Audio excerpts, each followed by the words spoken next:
네, 안녕하십니까. 역사 전문가를 꿈꾸고 있습니다. 역전 아저씨 장영철입니다. 안녕하세요. 서수경입니다. 안녕하세요. 떡 파는 목사 서경아입니다.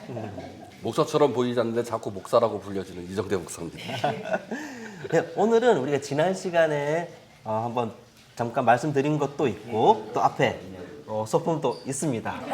네, 오늘은 이제 교회 상징물에 대해서 좀 이야기를 해보면 어떨까 싶은데 먼저 이거를 준비해 오신 어떤 의미를 가지고 오셨는지부터 먼저 말꼬를 터주시면 그 다음에 바로 또 이어서 이야기를 하면 어떨까 싶어요.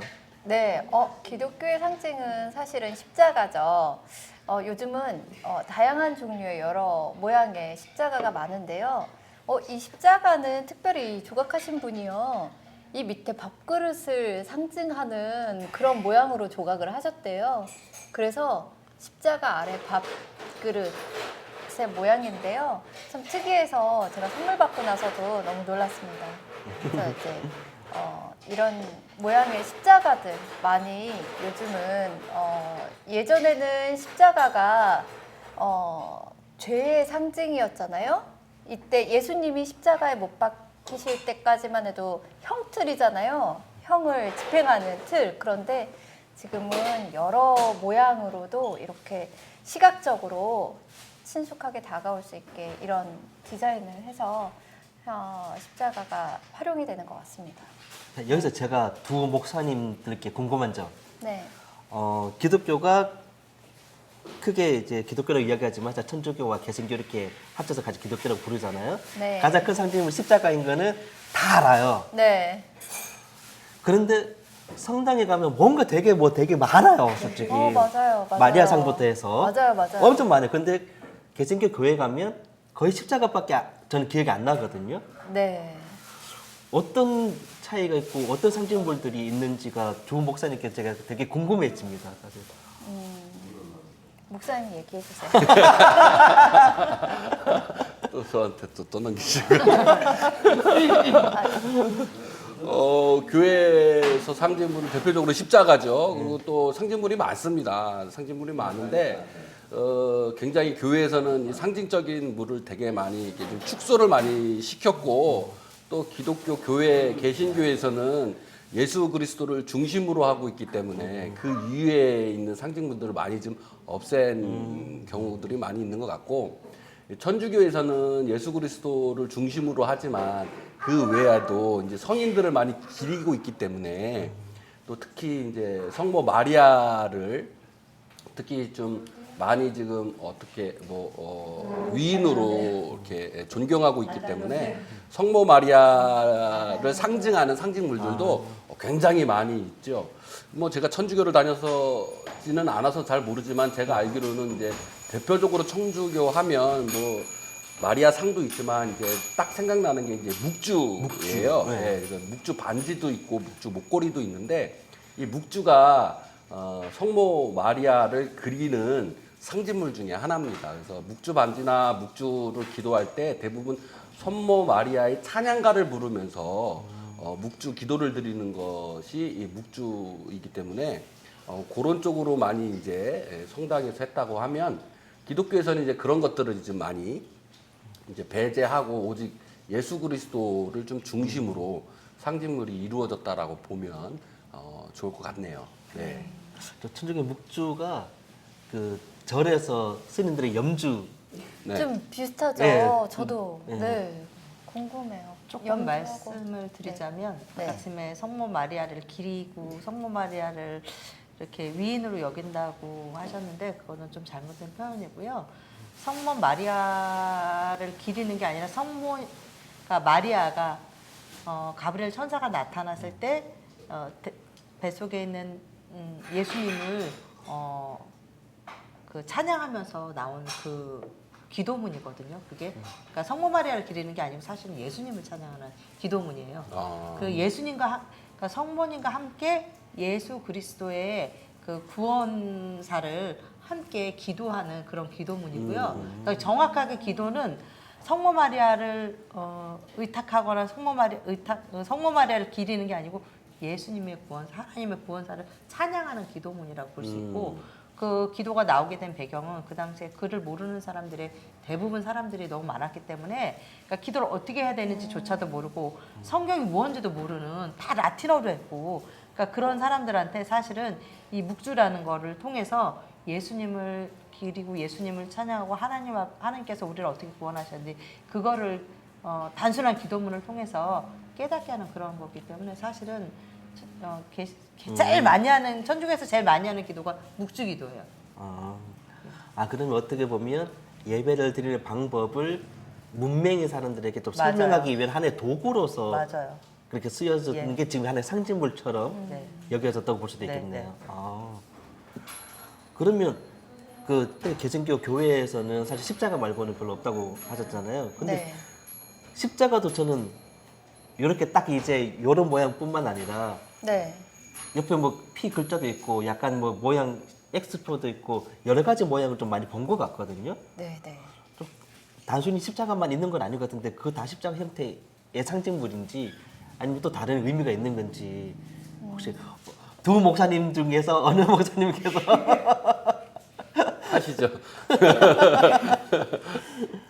십자가가 저희 개신교에서는 그냥 이런 십자가를 보여주지만 천주교 같은 경우는 예수님이 달려져 있는 십자가도 있고 저희 강대상에 보면 P하고 X자 표시의 그런 십자가도 있어요. 근데 그거는 그리스어로 그리스도라는 단어의 앞 두 자리를 이렇게 만들어서 그렇게 십자가 모양으로 했다고 하고요.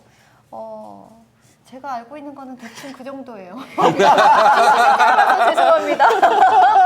아니 일부 이제 90년대 초반인가요? 네. 개신교 목사님 중에서 그때 당시에 젊으신 분들이 이제 그 십자가도 우상이다라고 주장하시는 이제 몇 분의 개신교 분의 목사님들이 계셔가지고 교회 내부에 이제 이렇게 예배당에 들어가시면 이제 강대상 맨 앞에 십자가 모양의 십자가를 많이 걸어놓는데 그걸 이제 치우시고 또 십자가 없이 이렇게 교회로 이렇게 예배드리는 경우가 이제 90도 초반때 좀 많이 생겼죠. 그래서 맞아요. 그때부터 십자가도 우상이다라고 이제 뭐 이렇게 주장하시고 또 뭐 다른 교단이죠. 뭐 다른 교단인데 저희가 얘기하기로는 이제 같은 개신교라고 보지 않고 뭐 이단이라고 이야기하는 교단들도 있는데 그런 제가 뭐 그거를 뭐 말씀을 드려야 되나? 그 명칭을 말씀을 드리긴 그런데 거기에서 주장하는 거는 십자가가 이교도 문화이기 때문에 십자가를 사용 안 한다. 뭐 이런 분들도 있고 어떤 데에서는 십자가가 아까 전에 목사님이 말씀하셨듯이 로마의 그 사형 틀이었는데 그게 왜 예수를 상징해야 되냐. 그냥 지금으로 말하면 총살했으면 총이 사용 도구잖아요. 그러면 총을 걸어놓고 예배를 드릴 거냐. 네. 뭐 이렇게 이야기하시는 분들도 가끔 제가 들었어요. 그래서 이 십자가에 대한 어떤 상징물을 좀 오해하고 있는 것 같은 생각이 들어서 어떤 상징물에 대한 어떤 정의가 또 필요하지 않나라는 생각이 듭니다. 근데 사실 유튜브를 제가 보면서 이 십자가에 대한 어떤 상징물에 대해서 정확히 얘기하시는 분들이 많지는 않고 그냥 십자가는 예수 그리스도를 뜻한다. 뭐 천주교에서는 예수님이 달려 있고 기독교에서는 예수님이 안 달려 있는데 그 이유가 뭐 개신교에서는 부활했기 때문에 예수님이 안 달렸다. 뭐 이런 우스갯소리도 좀 하시고 있고 들어본 적 있어요. 저도. 네. 예. 네. 여러 가지 이제 교파에 따라서 또 십자가의 모양을 대표적으로 하는 모양들이 다 다른데 사실 십자가는 기독교에만 있는 게 아니에요. 원래 십자가는 기독교 이전에 옛날 고대 사회에서부터 십자가의 상징이 사용되었거든요. 그래서 교회에서 상징되는 십자가는 지금 우리가 십자가만 보면 뭐 교회다 이렇게 생각하는데 예수님이 있기 이전부터 옛날 고대 사회부터 십자가는 어떤 종교적인 상징물이었어요.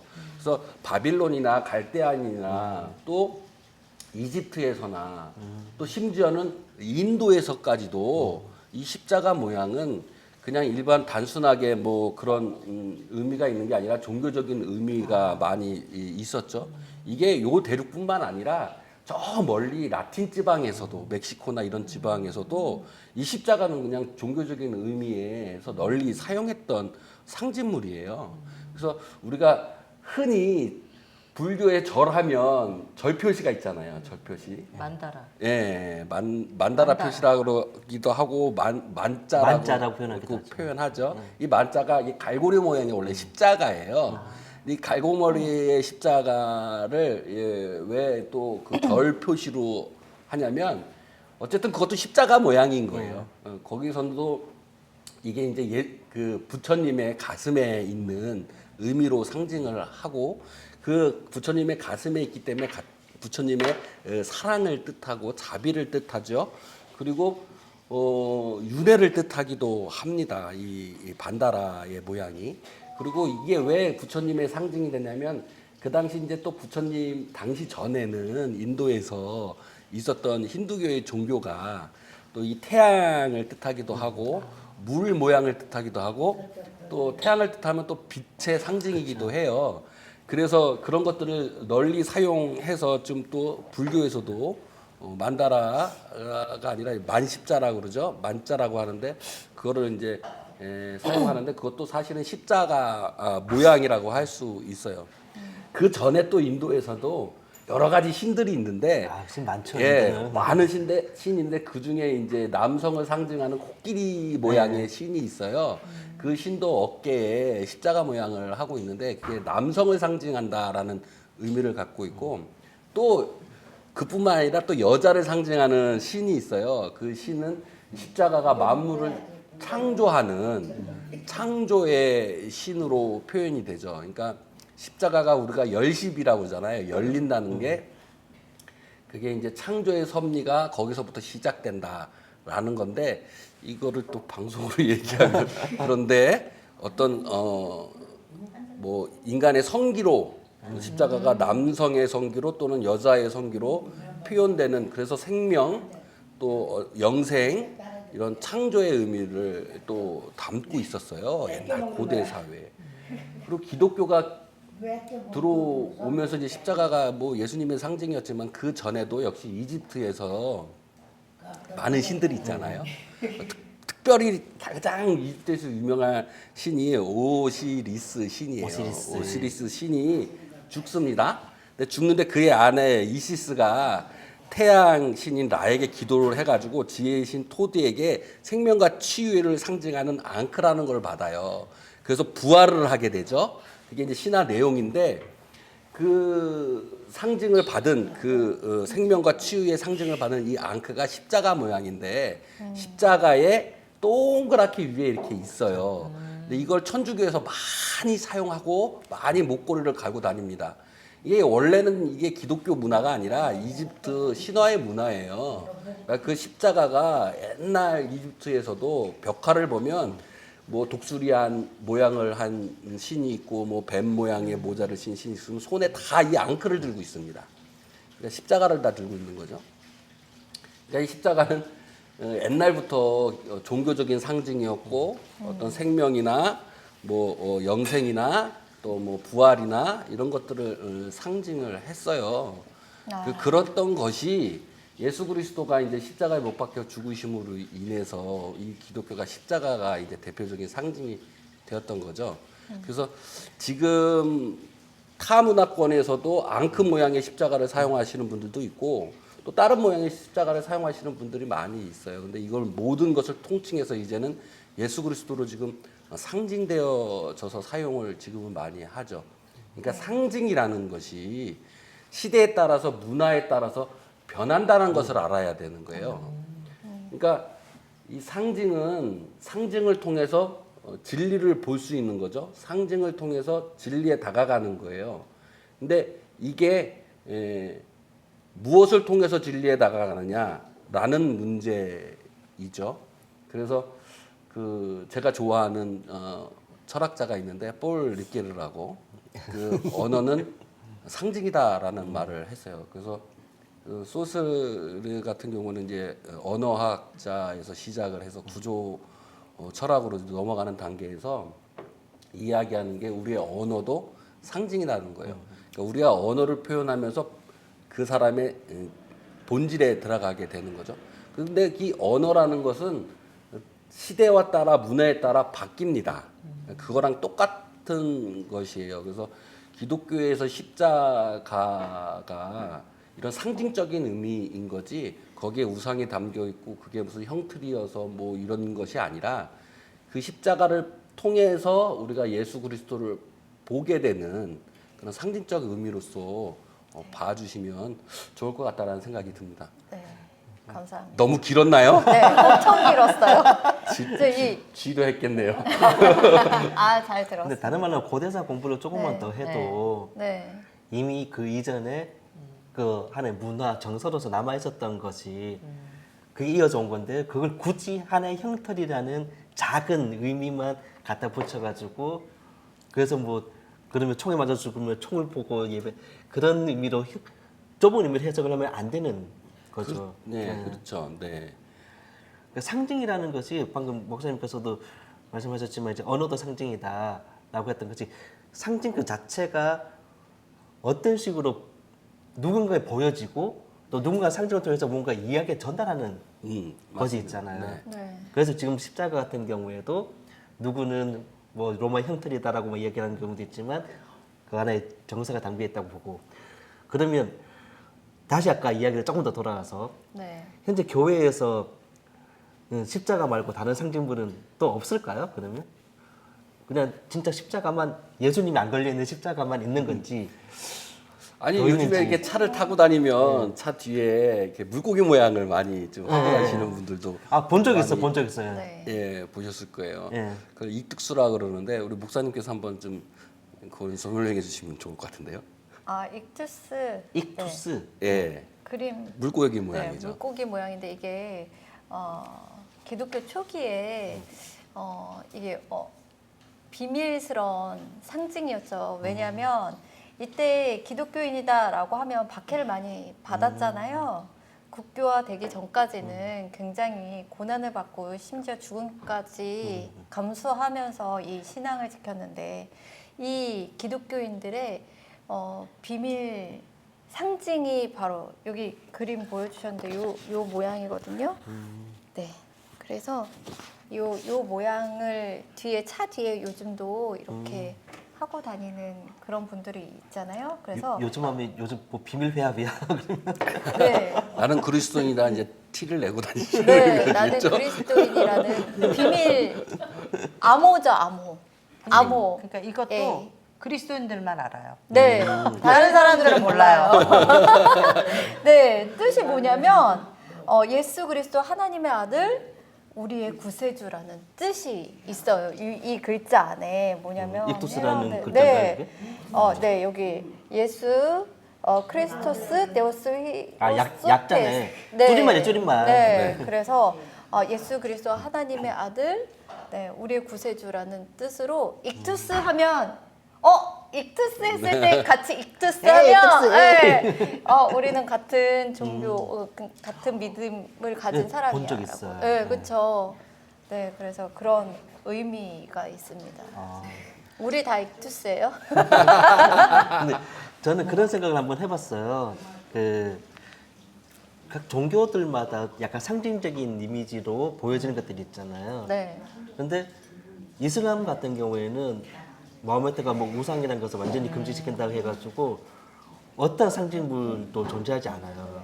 그래서 이슬람 문화권에 가면 모든 미술 같은 경우에도 다 꾸란 글자만 쓰여 있고, 근데 네. 불교 같은 경우에는 옛날 또 기독교 중세 같은 경우에도 그렇고 불교 같은 경우에도 그렇고 그림부터 해서 조각부터 해서 어마어마하게 다 상징화 시키잖아요. 그렇죠. 그게 이제 그런 이유가 있는 거예요. 기독교에도 그런 것이 있었어요. 그게 뭐냐면 예전에 이제 우리가 지금 흔히 알고 있는 로마 카톨릭이라고 얘기하잖아요. 이건 이제 서방 카톨릭이고 이거 서방 카톨릭이랑 당시 이제 700년에서 1000년경 쪽에 이제 나눠진 게 동방 교회예요. 동방 정교회라고도 그렇죠. 불리는 거죠. 동방 정교회라고도 얘기하죠. 이게 이제 그때 당시 이제 나눠졌는데 서방 로마 카톨릭에서는 로마에서 쓰는 라틴어를 중심으로 했고 이 로마를 비잔틴 쪽에 있는 동방 정교회는 그리스어 헬라어를 사용을 했어요. 근데 아시다시피 그 당시에 문맹이었기 때문에 성직자들만 라틴어를 읽을 수 있잖아요. 서방 카톨릭에서는 그래서 상징물을 많이 만들어냈어요. 성도들이 알지 못하기 때문에. 그 반면에 동방 카톨릭에서는 성도들에게 성경의 말씀을 가르치고 알리기 위해서 어떤 상징물을 만들어낸 게 아니라 이콘이라고 해서 그림을 많이 그렸어요. 그래서 그림을 가지고 성경의 이야기를 많이 했던 거죠. 그러니까 우리로 보면 동방 카톨릭이 더 현명한 거였어요. 우리가 아까 전에 피디님이 얘기하신 것처럼 어떤 벽화나 그림이나 이런 것을 통해서 불교의 경전을 설명하고 그런 것이 훨씬 더 이해가 빠르잖아요. 어떤 상징물만 딱 보고서 하면 몰라요. 설명을 해줘야 되지만 그림을 보면 더 이해가 되는 거죠. 동방정교에서는 이콘이라는 걸 사용을 해서 굳이 성경책에 글이 필요 없었던 거예요. 글을 모르는 사람도 그 그림을 보고 성경에 있는 내용을 알 수 있게 된 거죠. 그게 이제 많이 좀 합해져가지고 동방정교회 이제 그쪽으로 우리 유럽으로 여행 가면 이콘이 많이 있습니다. 서방 쪽에서는 이제 이콘보다는 어떤 상징물 쪽으로 더 많이 있고요. 그런 것들이 더 동방교에서 더 좀 현명하지 않았나. 불교 문화가 말씀하신 것처럼 우리 기독교에서도 그런 문화가 그림으로 이렇게 그려지는 문화가 있었다. 좀 말씀드리고 싶네요. 네. 어떻게 보면 그 기존의 톡치한 문화들에 조금 접목시켜서 그렇게 좀 이제 전파시키기 좀 효율적인 도구로 네, 그렇죠. 그렇게 좀 더 동방 쪽은 좀 더 발전을 했을 가능성이 또 있는 거네요. 또. 네. 네. 십자가에 보니까요. 디자인이 참 여러 가지로 있더라고요. 저희가 너무 익숙한 십자가는 위에 짧고 밑에 길고 이 십자가잖아요. 사람의 그 모양 비슷한. 네. 예. 그런데 여러 가지 모양으로 있는데요. 보니까 이스라엘 가서 보니까 베드로 통곡교회라고 있어요. 베드로가 닭 울기 전에 3번 예수님 부인하겠다 그 장소에 교회가 세워진 거예요. 그래서 베드로 통곡교회인데 거기에는 보면 십자가 위에 닭 모양으로 이렇게 닭 모양. 네, 이렇게 십자가 위에 세워져 있기도 하고 그리고 그러니까 그리스 십자가는 이렇게 정사각형 모양의 십자가가 되어 있더라고요. 아, 그래서 네. 스위스라든지 그런 국가들은 십자가 정사각형이구나. 네, 그리스 아닌가? 십자가 스위스 아니고 그거는 저희 뭐죠? 국기. 네. 국기들 보면 그쪽에는 네. 십자가가 한쪽에 기울어진 게 아니라 비율이 사각형. 비율이 그렇죠. 똑같이 네. 되어 있던데 네. 그리스 십자가가 그렇고 요거는 네. 이제 라틴 십자가. 네, 라고 라틴 십자가. 라틴 쪽은 한쪽이 길고 그렇죠. 예, 네. 그리 쪽은 길이가 똑같고. 네. 네. 십자가명도 여러 가지가 있죠. 네, 여기 보니까 성 안토니우스 십자가라고 해서 얘가 없는 십자가가 있네요. 동그랗게? 얘가 그냥 T자 없어요. 모양. 없어요, T자? 네, 그런 십자가도 있네요. 오. 네. 네, 그 십자가 신기하죠? 이렇게 동그랗게 있는 것도 있고, 네. 뭐 여기에 뭐가 좀 이렇게 달려 있는 것도 있고, 여기 한 줄이 더 가 있는 것도 있고, 뭐 여러 가지 십자가 여러 가지로 네 예. 십자가가 다 있죠. 의미가 있는 거겠죠. 장식 때문에 예뻐 보이려고 하는 건 아니겠죠. 다 뭐 각 그 교회의 문화의 의미가 좀 다 들어 있다고 봐야죠. 근데 예. 어떤 거는 또 불교 만자랑 똑같이 네, 보이는 것도 네. 있고. 나치 모양 같은 것도 있죠. 네. 나치랑 만자가 반대잖아요. 네. 하케크로이츠랑 만자가 딱, 네. 딱 반대잖아요. 뭐 그런 모양도 있습니다. 그러니까 불교의 만자도 십자가의 모양을 딴 거기 때문에 어쨌든 불교의 또 상징이 십자가라고 봐요. 아주 됐을 것 같은데 너무했나요? 네, 넘어가셨어요. 아 넘어갔나요? 넘어갔어요. 근데 네. 예. 약간 네. 넘어간 건 있지만 근데 기본적인 의미는 십자가 자체가 상하 좌우가 서로 만나는 지점을 말하는 거기 때문에 네. 그게 바로 이제 땅과 하늘과 이런 것들이 같이 연결되는 그런 그렇기 때문에 그는 고대 어느 쪽의 문화였어도 하늘과 땅과 사람 모든 것을 만나고 네. 있는 그런 의미의 십자가 형태는 당연히 공존했을 거라 보고 그것이 아까 목사님께서 여기 말씀을 좀 주셨는데 딱 지역별로 문화별로 약간 네. 다른 형태로 충분히 발달했을 수도 있는 거고 특히 불교의 만자 같은 경우에는 그래서 꺾어가지고 포용한다는 의미를 더 더한 거기 때문에 약간 좀 나갔다고 하지만 굳이 뭐 어긋난 말은 아니라고 저는 생각을 하거든요. 옛날 고대 문화 같이 들어가 있기 때문에. 갑자기 얘기하니까 다문화가 생각나네요.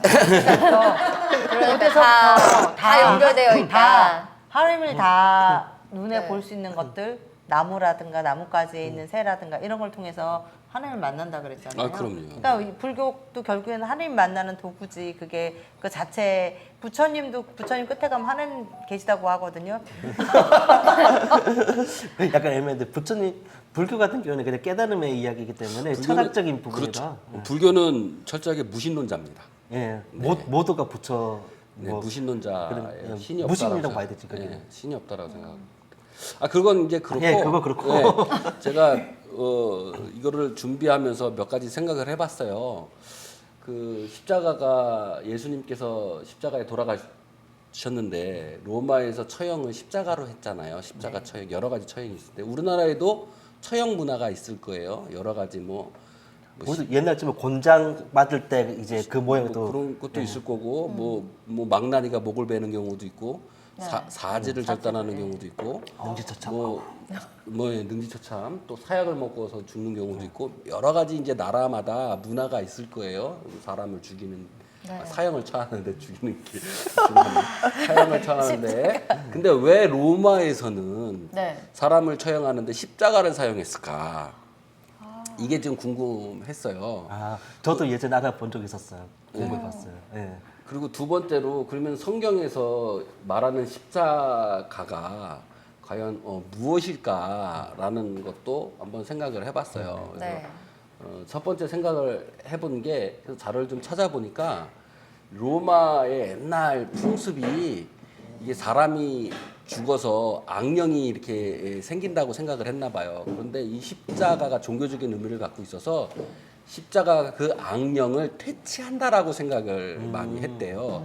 그러니까 이제 사형을 이게 집행하면 처형을 하게 되면 악령이 된다고 생각을 하니까 십자가에서 처형을 하면 그 악령이 이렇게 뭐랄까 못된 짓을 못한다 이렇게 생각을 했던 것 같아요. 로마 문화에서.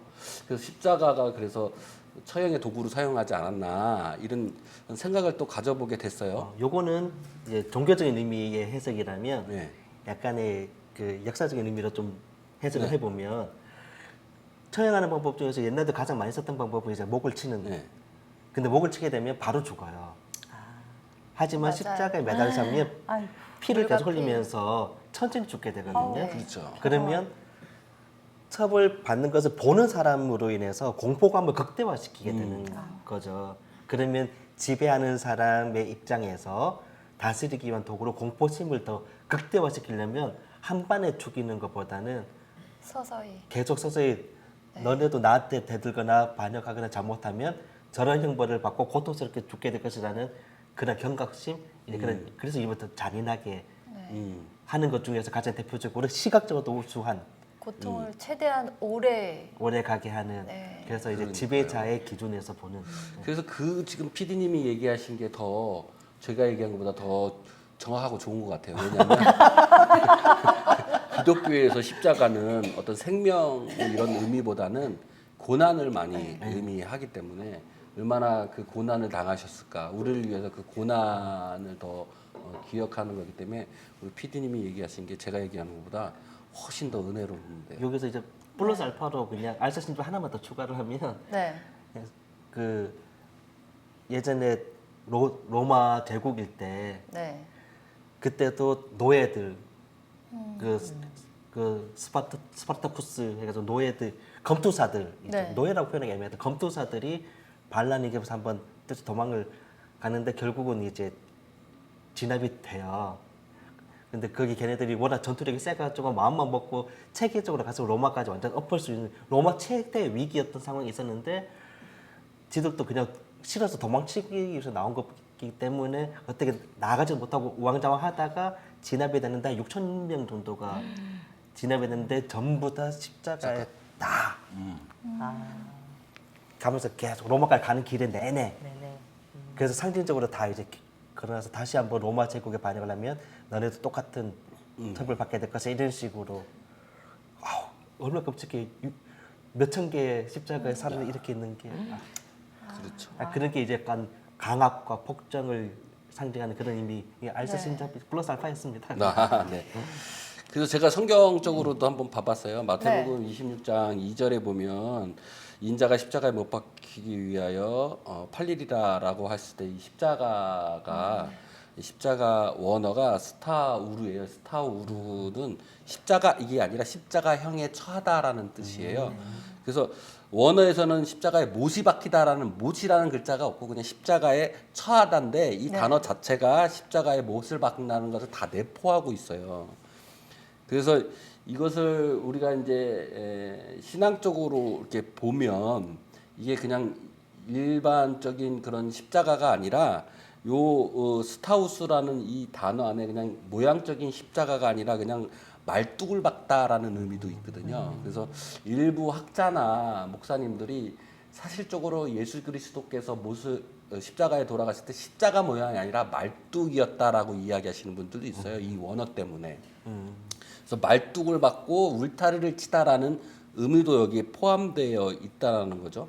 만약에 이제 이게 말뚝을 밟고 우물을 이렇게 울타리를 치다라는 것으로 또 받아들이게 되면 이게 이제 또 우리가 신앙적으로 받아들이면 우리가 이제 모든 결정이나 우리가 가지고 있는 욕구를 주님께 복종시켜서 옛사람은 죽고 우리가 이제 새롭게 태어나는 그런 상징적인 의미로서 십자가에 처하다라는 의미를 우리가 또 둘 수 있고요.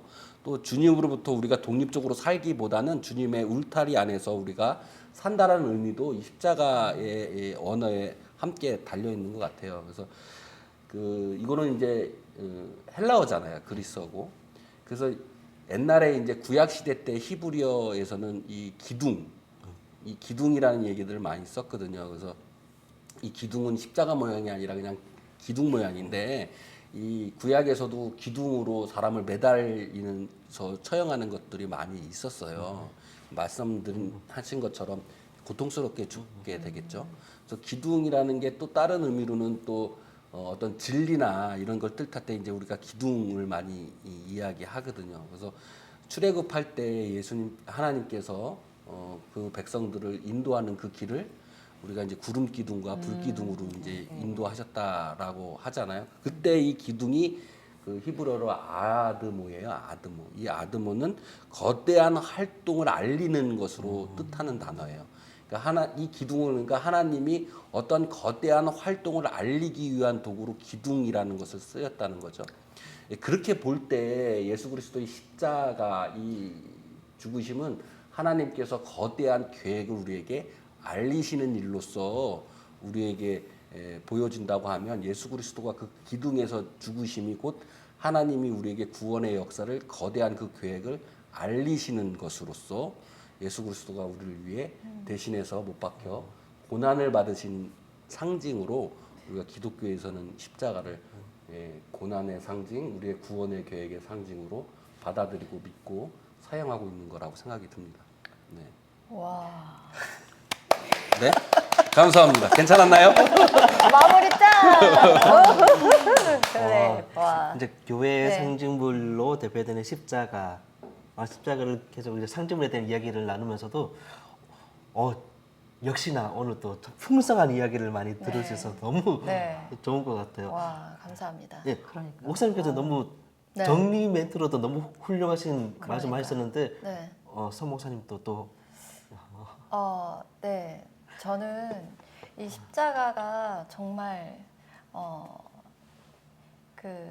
저희 기독교에서는 개신교에서는 예수님 없잖아요. 예수님 어디에 계세요? 하늘에 계시고 제 마음속에 계세요.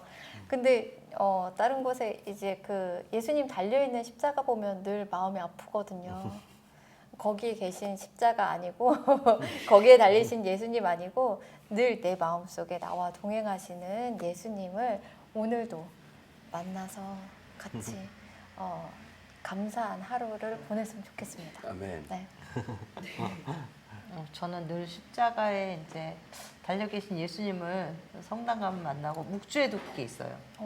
예수님 그래서 친구라 그래서 네. 십자가에 그 상징물이 있는데 묵주에 그런 그 발 아래 키스를 하면서 기도를 시작을 해요. 주님 발 앞에 저를 봉헌합니다. 그런 마음이라고 저는 생각해요. 근데 그걸 친구라 그러고, 근데 그 십자가가 제일 가까이 느낄 때는 마음에 고통이 있거나 시련이 있거나 누가 아프거나 이러면 그 예수님이 너무 큰 위로가 돼요. 왜냐, 아픔을 친히 담당하셨기 때문에 우리의 아픔을 알고 계시는 것 같아요. 그래서 그럴 때 그 위로가 되고, 그 십자가에 계신 예수님이 제일 위로될 때는 고통받을 때 나의 고통을 친히 겪으신 예수님. 네. 그래서 위로받습니다.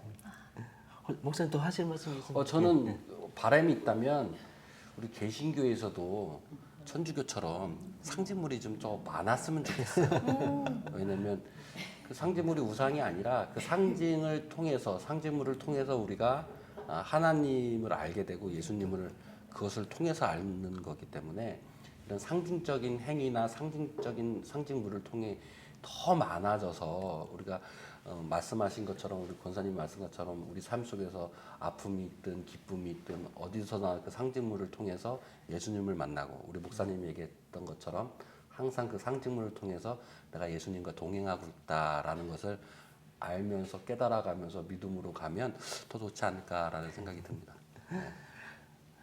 저는 아까 굿즈라는 게 갑자기 생각이 나긴 났어요. 굿즈. 예, 굿즈가 예. 뭐 상업적으로만 생각한다면 돈벌이 수단일 수도 있긴 하겠지만, 굿즈를 사는 사람 입장에서는 내가 그걸 가짐으로 인해 가지고 친숙함과 동참한다. 이뭐 동참하고 동의하고 늘 내 곁에 두는 듯한 마음을 가진다는 의미로 그 사람은 돈을 집어러 굿즈를 사는 그런 게 훨씬 더 많거든요. 그래서 방금 목사님 말씀하신 대로 좀 상징물이 좀 더 다양하게 많았으면 좋겠다는 말도 아마 그런 의미가 같이 좀 포함되지 않았을까 한번 생각을 한번 해보고요. 전 상징물이라는 게 십자가 같은 거를 저는 가장 많이 본 게 어떤 거냐면 그 퇴마록이라든지 뭐 공작원 같은 네. 이제 악마와 싸우는 맞아요. 거기 그런 의미로 좀 많이 어릴 때부터 재밌게 봤던 기억이 갑자기 나면서 오늘 또 이런 십자가 상징물로 인해서 풍성한 말씀을 많이 해주신 목사님과 권사님께 많이 감사를 드리며 네. 자, 우리는 또 오늘은 여기 마무리하고 다음에 또 더 좋은 이야기로 찾아뵙도록 하겠습니다. 수고하셨습니다. 감사합니다. 감사합니다.